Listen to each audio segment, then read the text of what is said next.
Mesdames, Messieurs, bienvenue sur Swisslo TV. Notre invité d'aujourd'hui est Thomas Geiser, professeur de droit à l'Université de Saint-Gall. Professeur Geiser, qui êtes-vous? Je suis né à Bâle, j'ai grandi à Bâle et fait mes études à Bâle. Et depuis 1995, je suis maintenant professeur à Saint-Gall.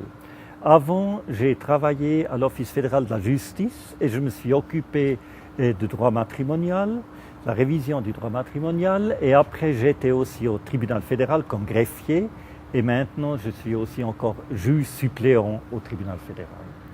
Vous avez, en tant que dyslexique avoué, réussi à devenir l'un des professeurs de droit les plus renommés de Suisse. Professeur Geiser, comment aboutit-on à un tel résultat? Ça, c'est presque un miracle parce que c'était vraiment difficile à l'école. J'avais l'avantage d'avoir deux personnes qui m'ont beaucoup aidé. C'était d'une part ma mère, qui était elle-même aussi dyslexique et qui avait par cette raison beaucoup de compréhension que c'est pas si facile d'écrire une phrase correctement.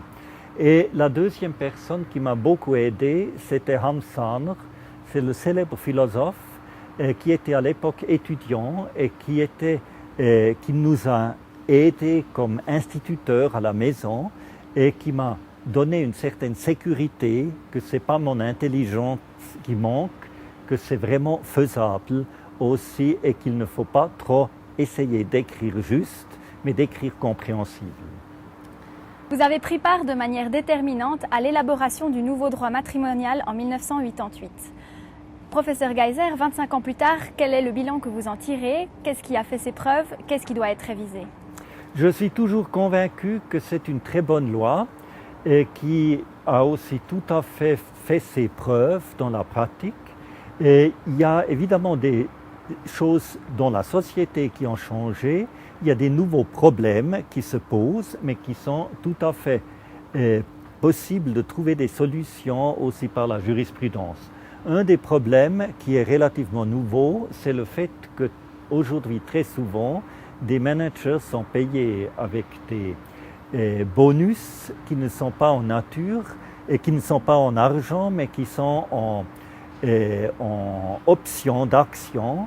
Et là, il y a tout le problème à quel moment ils sont vraiment acquis, donc à quel moment ils tombent dans le régime ou pas. Est-ce qu'ils sont acquis après le divorce ou encore avant le divorce, pendant le régime? Et là, il y a des problèmes, des questions très délicates, mais que la jurisprudence peut résoudre. Il y a aussi de plus en plus de gens qui font de l'argent sans investir, qui font de l'argent en achetant et en vendant des actions, toutes sortes de choses. Et là, sans investissement, ce n'est pas du tout facile de mettre ça dans une des masses du régime matrimonial. Là, il y a des vraies questions, nouvelles questions, mais ça fait aussi la chose intéressante. Il y a aussi évidemment des grands changements en ce qui concerne l'entretien, parce qu'à l'époque, il y avait beaucoup moins de femmes qui étaient économiquement indépendantes que maintenant, et avec cette indépendance des deux époux, l'entretien perd d'importance et l'entretien commence à avoir un autre rôle. Et c'est évident aussi que ça a des effets sur la question de la solidarité entre les époux, solidarité pendant le mariage et aussi évidemment la question de la solidarité après un divorce, point de vue entretien.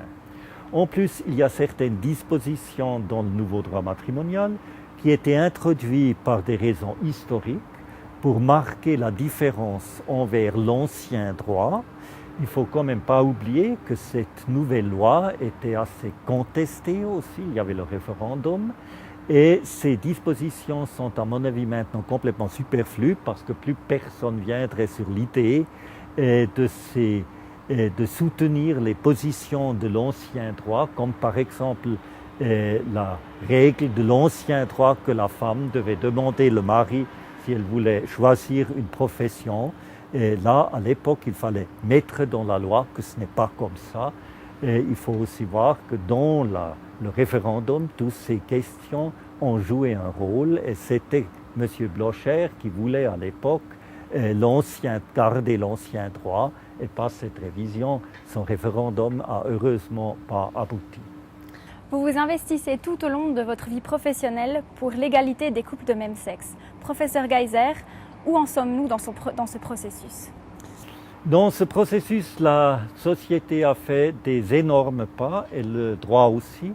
Dans les derniers 10 ans, et en Suisse, on a quand même introduit la possibilité de l'enregistrement des couples de même sexe.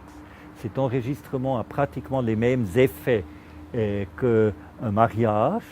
Et il y a peu de différences dans des questions importantes. Il y a encore la différence avec l'adoption qui n'est pas possible, mais là le Parlement est en train de changer. Il y a encore quelques différences dans le droit sur la nationalité, mais à part de ça, les différences sont tout petites. Par exemple, qu'au moment de l'enregistrement, les couples du même sexe ne disent pas oui, mais doivent signer. Mais qu'est-ce que l'officier d'état civil peut demander où on ne peut pas répondre avec oui ou non? Donc ça, c'est quelques problèmes qui se passent alors quand même complètement de la même façon comme pour les gens du sexe différent.